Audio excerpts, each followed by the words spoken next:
Levítico, capítulo 23. As festas religiosas. O Senhor Deus mandou que Moisés desse aos israelitas as seguintes leis a respeito das festas religiosas mais importantes quando o povo se reúne para adorar o Senhor. O sábado. Vocês têm 6 dias para trabalhar, mas o 7º dia é o dia sagrado de descanso, quando todos deverão se reunir para adorar a Deus. Não façam nenhum trabalho nesse dia.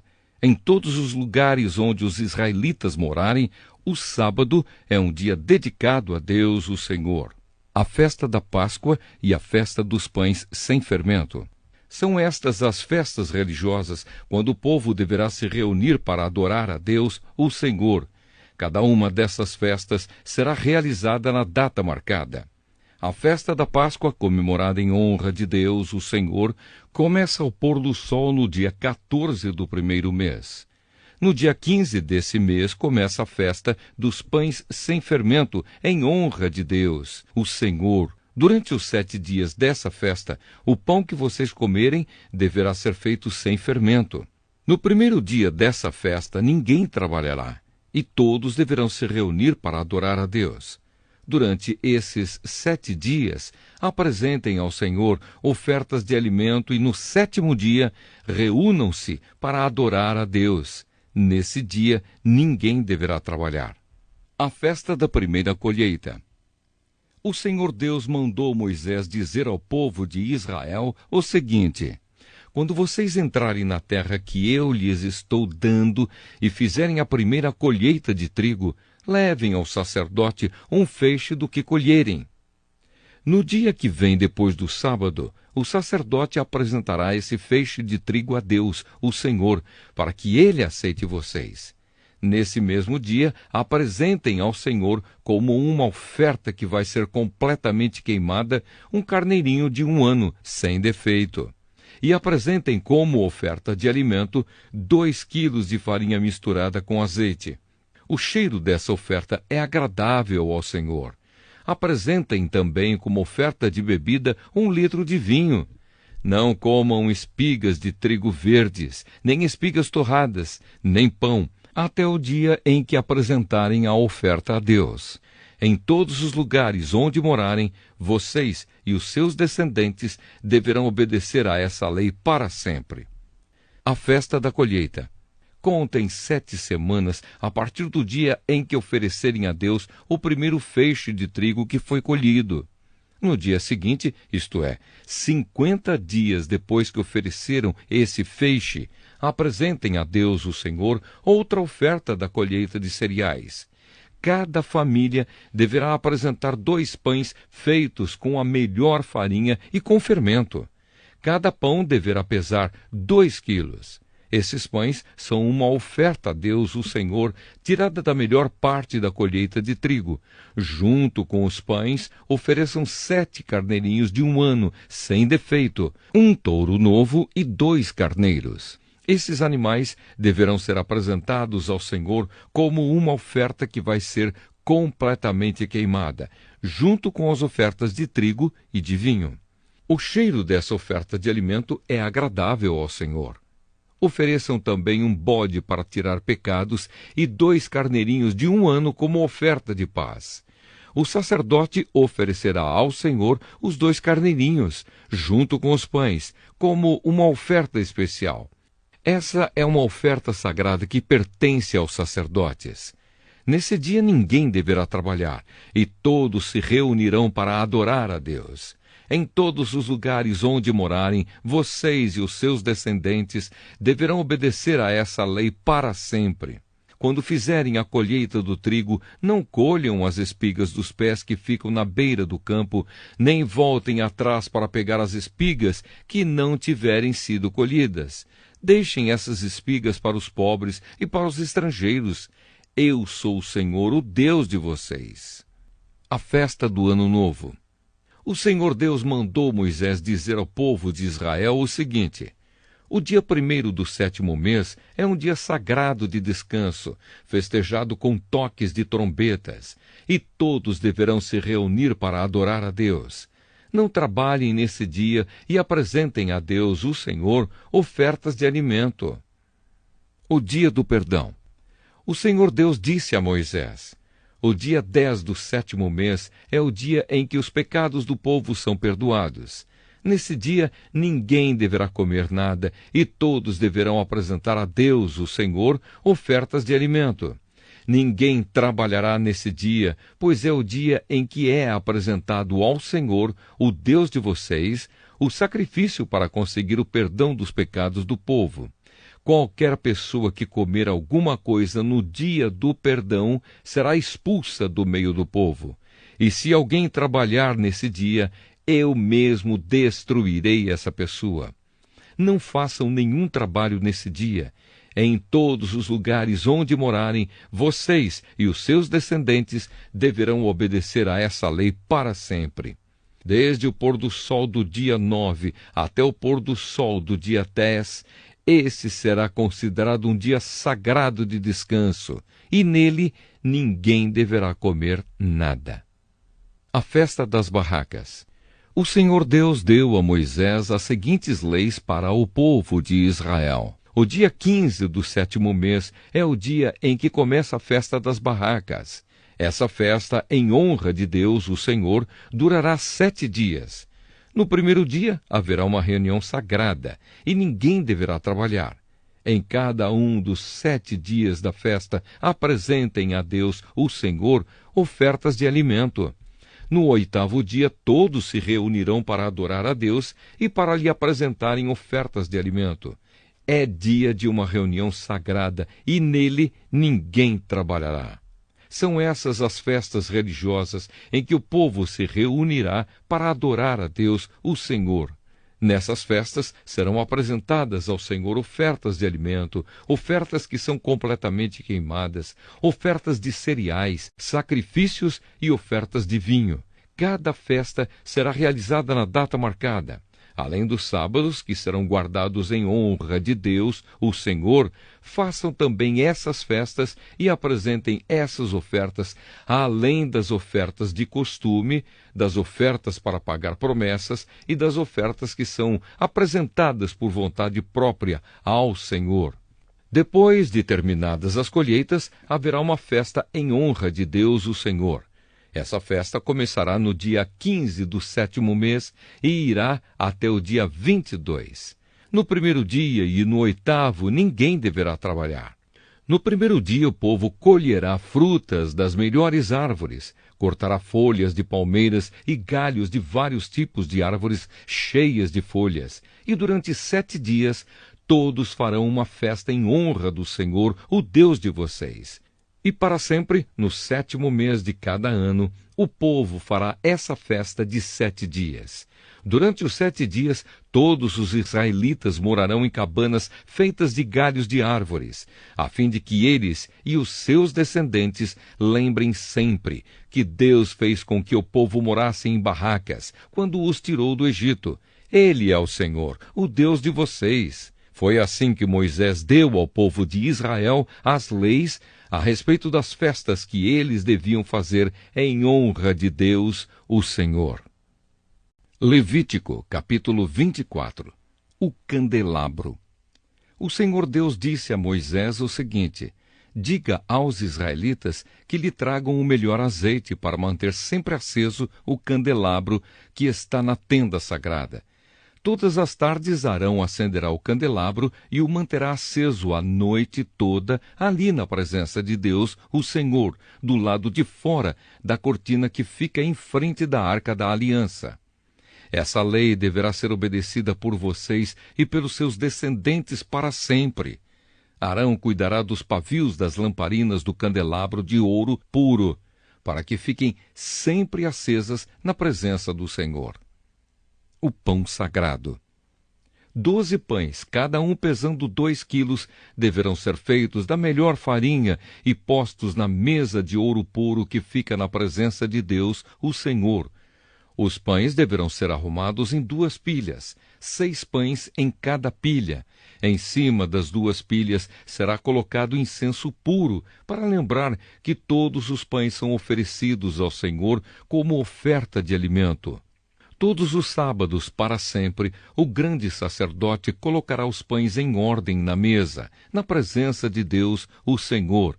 Esses pães representam a aliança eterna dos israelitas com o Senhor e pertencerão para sempre aos sacerdotes, que são descendentes de Arão. Os pães são muito sagrados, pois são uma oferta de alimento dada ao Senhor. Por isso os sacerdotes os comerão no lugar sagrado. Pecado e castigo. Havia entre os israelitas um homem que era filho de um egípcio, casado com uma mulher israelita. Ela se chamava Selomite e era filha de Dibre, da tribo de Dan.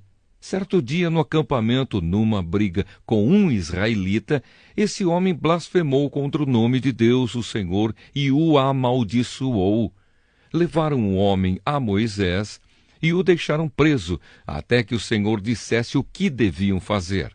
O Senhor Deus disse a Moisés: leve esse homem para fora do acampamento. As pessoas que o ouviram blasfemar contra mim colocarão as mãos na cabeça dele, e depois o povo todo o matará a pedradas. E diga ao povo: quem amaldiçoar o seu Deus pagará por esse pecado e será morto a pedradas por todo o povo. Não importa que seja israelita ou um estrangeiro que mora no meio de vocês. Quem blasfemar contra o nome do Senhor Deus será morto. Aquele que matar uma pessoa será morto. Quem matar um animal doméstico de outra pessoa dará ao dono outro animal do mesmo valor, um animal pelo outro. Se alguém ferir outra pessoa, farão com ele a mesma coisa que ele fez. Quebradura por quebradura, olho por olho, dente por dente. Ele será ferido do mesmo jeito que feriu o outro. Quem matar um animal doméstico de outra pessoa, dará ao dono outro animal. Quem matar uma pessoa será morto. A lei é a mesma para os estrangeiros que moram no meio de vocês e para os israelitas. Eu sou o Senhor, o Deus de vocês. Então Moisés disse tudo isso aos israelitas. Aí eles pegaram o homem que havia amaldiçoado o nome de Deus e o levaram para fora do acampamento, e ali o mataram a pedradas. Assim, eles fizeram aquilo que o Senhor havia ordenado a Moisés. Levítico, capítulo 25. O 7º ano. O Senhor Deus falou com Moisés no monte Sinai e mandou que ele desse ao povo de Israel as seguintes leis. Quando vocês entrarem na terra que o Senhor Deus lhes vai dar, deixem que de 7 em 7 anos a terra descanse em honra do Senhor. Durante 6 anos semeiem os seus campos, podem as parreiras e colham as uvas. Mas o 7º ano será um ano de descanso sagrado para a terra, um descanso dedicado a Deus o Senhor. Nesse ano ninguém semeará o seu campo, nem podará as suas parreiras. Ninguém colherá o trigo que crescer por si mesmo, nem podará as parreiras, nem colherá as uvas. Será um ano de descanso completo para a terra. Os campos não serão semeados, mas mesmo assim produzirão o bastante para alimentar todos os israelitas, os seus escravos e as suas escravas, os seus empregados, os estrangeiros que vivem no meio do povo, e também os animais domésticos e os animais selvagens. Tudo o que a terra produzir servirá de alimento. O ano da libertação. Contem 7 semanas de anos, isto é, 7 anos vezes 7, o que dá um total de 49 anos. Então, no dia 10 do 7º mês, que é o dia do perdão, mandem um homem tocar trombeta por todo o país. Pois esse ano que vem depois de cada 49 anos é o ano sagrado da libertação, em que vocês anunciarão liberdade a todos os moradores do país. Nesse ano, todos os que tiverem sido vendidos como escravos voltarão livres para suas famílias, e todos os campos que tiverem sido vendidos voltarão a pertencer ao primeiro dono. Nesse ano ninguém semeará os seus campos, nem colherá o trigo que crescer por si mesmo, nem podará as parreiras. nem colherá as uvas, pois o ano da libertação é sagrado para o povo, e nele todos se alimentarão somente daquilo que a terra produzir por si mesma. No ano da libertação, todas as terras que tiverem sido vendidas voltarão a pertencer ao primeiro dono. Na venda ou na compra de terras, não explorem os outros. O preço será calculado na base do ano da libertação, pois o que se vende não são, de fato, as terras, mas as colheitas que elas produzem. Portanto, o comprador descontará do preço o número de colheitas desde o último ano da libertação, e o vendedor calculará o preço na base dos anos de colheita que ainda faltam até o seguinte ano da libertação. Se ainda forem muitos anos, o preço subirá. Se forem poucos, o preço baixará. Que ninguém explore os outros, que todos temam a Deus, pois Ele é o Senhor nosso Deus. A questão do 7º ano. Obedeçam a todas as leis e mandamentos de Deus para que vivam em segurança na terra que vai ser de vocês. Ela produzirá suas colheitas, haverá bastante comida para todos, e todos viverão em segurança. Mas alguém é capaz de perguntar como é que haverá comida durante o 7º ano, quando ninguém vai semear nem fazer a colheita. A resposta é que Deus abençoará a terra, e no 6º ano ela produzirá colheitas que serão suficientes para 3 anos. Quando vocês semearem os seus campos no 8º ano, estarão comendo daquilo que colheram no 6º ano, e haverá bastante para comerem até a colheita do 9º ano. Leis a respeito de propriedades. A terra é de Deus, portanto, ela não será para sempre daquele que a comprar. Deus é o dono dela, e para ele nós somos estrangeiros que moram por um pouco de tempo na terra dele. Assim, quando um terreno for vendido, o seu antigo dono será o primeiro a ter o direito de tornar a comprá-lo. Se um israelita ficar pobre e precisar vender uma parte das suas terras, o seu parente mais chegado deve tornar a comprar o que ele vendeu.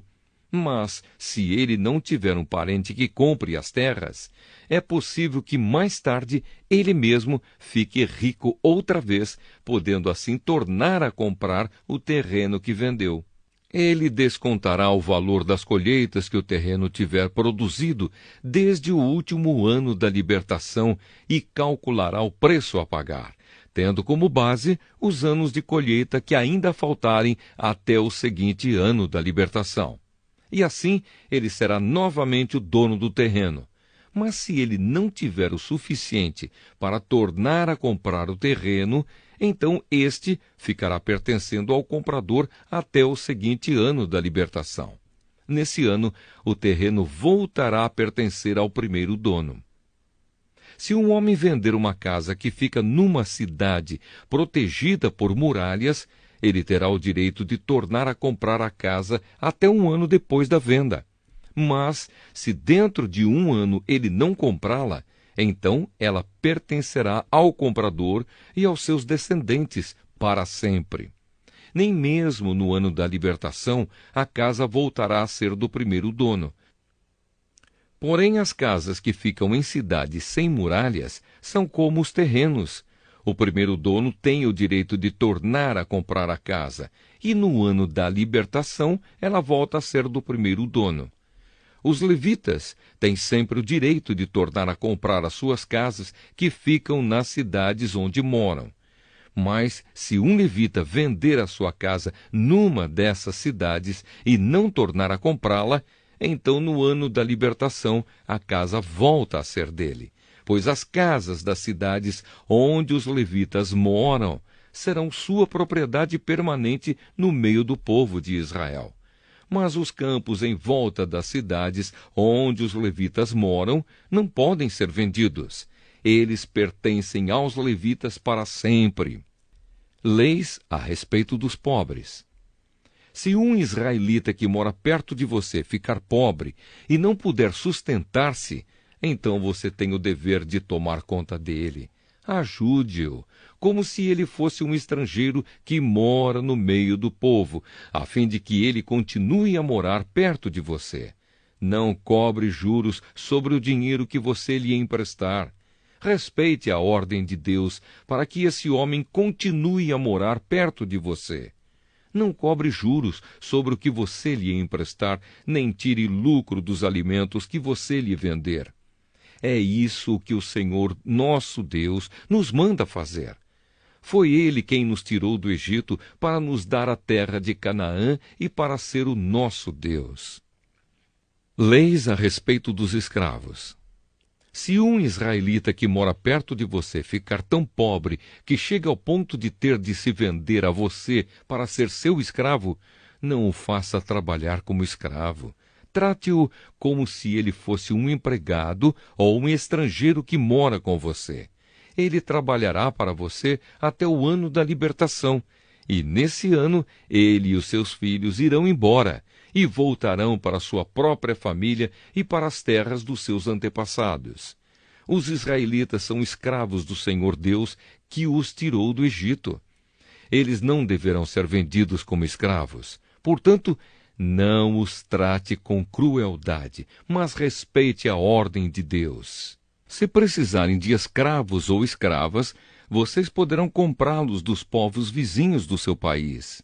Também poderão comprar os filhos dos estrangeiros que moram no meio de vocês. Essas crianças que nascerem na terra de Israel poderão ser compradas como escravos, e os seus donos poderão deixá-los como herança aos filhos, a quem esses escravos deverão servir a vida inteira. Mas um israelita não pode ter outro israelita como escravo, nem pode tratá-lo com crueldade. Pode acontecer que um estrangeiro que vive no meio do povo fique rico e que um vizinho israelita fique pobre e se venda como escravo a esse estrangeiro ou a alguém da família dele. Nesse caso, depois de vendido, o israelita tem o direito de ser comprado de novo. Um irmão, um tio, um primo ou outro parente chegado poderá comprá-lo. Ou, se ganhar bastante dinheiro, ele mesmo poderá comprar a sua liberdade. Ele e o homem que o comprou combinarão o preço que deverá ser pago, de acordo com o número de anos desde o ano em que ele se vendeu até o seguinte ano da libertação. O cálculo será feito tendo como base o salário que um empregado recebe. Se ainda faltarem muitos anos até o ano da libertação, ele pagará uma parte maior do dinheiro que recebeu quando se vendeu. Mas se faltarem poucos anos, a parte será menor. O dono o tratará como se ele fosse um empregado que é contratado para trabalhar por ano. Não deixem que o dono o trate com crueldade. E se o homem não for libertado por nenhum desses modos, então, no seguinte ano da libertação, ele e os seus filhos ficarão livres. Pois os israelitas são escravos de Deus, que os tirou do Egito. Ele é o Senhor, o Deus deles. Até o próximo capítulo. Deixe o seu comentário e inscreva-se no canal.